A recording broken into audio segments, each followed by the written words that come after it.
That was Andrew Harvey, a wonderful man doing very interesting work and extremely bright. I mean, he was a professor at Oxford. It's not easy to get a job there teaching. Well, So he was not obviously, only a professor at Oxford. I remember reading, I don't know if it's still true, but at the time he was the youngest person ever to have a teaching position at Harvard, at wow. Oxford. And At, not only teaching at Oxford, but to teach Shakespeare at Oxford, you got to be pretty on your game, I would say. yeah, And then to go from there back to India, where he grew up until he was 9 anyway. Quite an interesting journey, and many yeah. tales to tell. We didn't get into the details of some of the work he's done in the past, but he's written wonderfully about Rumi, who he immersed Hmm. himself into the study of Sufism and Rumi's work and Rumi's life. He was very close to Father Bede Griffiths, Right. one of the great Christian mystics who combined Hinduism and mystical Christianity in a very deep way. So Andrews had his he's immersed himself in a lot of the different world's tradition and has known some of the finest teachers. Right. And what is his? How did he connect with Adam Bucko, who Bucko, I think, and we have an interview with him on our podcast, so we recommend people listen to that. And he's also somebody that's very much not only a spiritual person from a mystical tradition, but also a social activist running a program for homeless kids in New York City. How did they connect? You know? I don't know how they met, but people know each other in these worlds, and they get introduced to each other by people.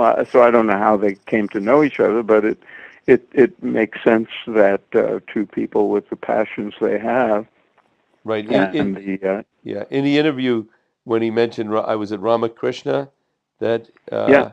it was the influence.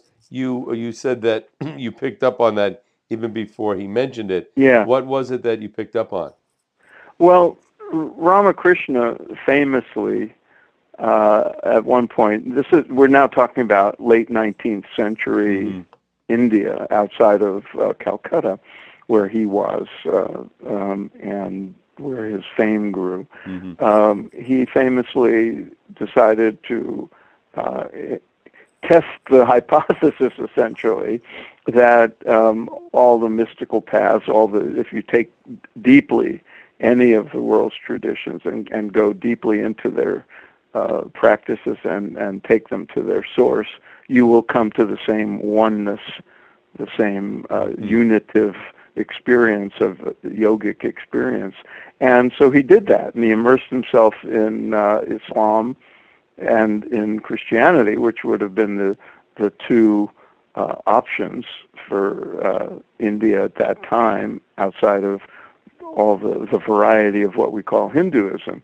And and even within the Hindu, what we call the Hindu fold, he went deeply into Tantra, he went deeply into Bhakti, he went deeply into Advaita. So he immersed himself in those and came out and said, yeah, they all lead to the same place. As the everybody calls water by a different name, but it's water. Hmm. Does Andrew practice a particular meditation, spiritual technique or This I don't techniques? know. Yeah, he We mentioned yoga. Yeah, in what we I would have read about had him. we would have had to ask him that. Hmm. I'm sure he's practiced many different forms over the course of 30, 40 years, and I don't know what his daily practice is. Hmm. And for those uh, l- listening in that would like to know more about Andrew, I want to mention a few of his books. One is The Hope, another A Guide to Sacred Activism, another The Direct Path, and one that was very critically acclaimed, The Way of Passion, which is a celebration of Rumi. It's fascinating because these people, especially our age that were educated at Oxford, They were quite knowledgeable, about a lot of different areas. And what he mentioned, these they became the elites. And I guess one thing that happens when you actually achieve that, you look around and say, well, now that I'm an elite, I realize how little we know. And in Hmm. Western tradition of knowledge, there were certain gapping holes. And the fact that he had to go back to his childhood roots to rediscover or be able to add to what he had learned in a traditional Western education Yeah. is fascinating, and it's something that still goes on today. We've heard this from a number of our interviewees who are extremely bright people, educated in Western tradition, and some of them even from the East, where there has not been a spiritual base to what they've learned, and not just a spiritual intellectual base, but actually something experiential in terms of Yeah. spirituality. So. Yeah. Andrew's one of those people who is a genuine, child of the marriage of East and West. In his case, both physically, because born in India and educated at Oxford and living in the U.S. now, but also having goes back to India, I'm sure Hmm. frequently, but also and his inner practice.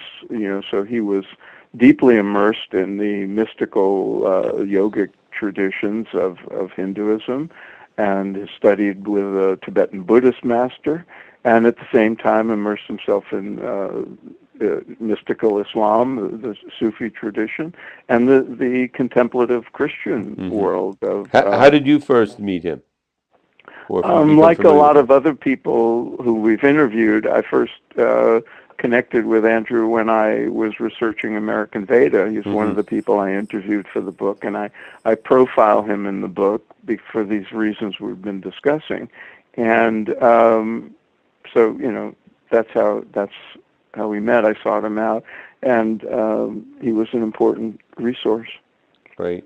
Well, another fascinating person that's out there and deeply immersed in spirituality, and Yeah. I think you know all roads lead to Rome. There are many ways to get to your spiritual center, and it's fascinating to see them all And and how they express themselves.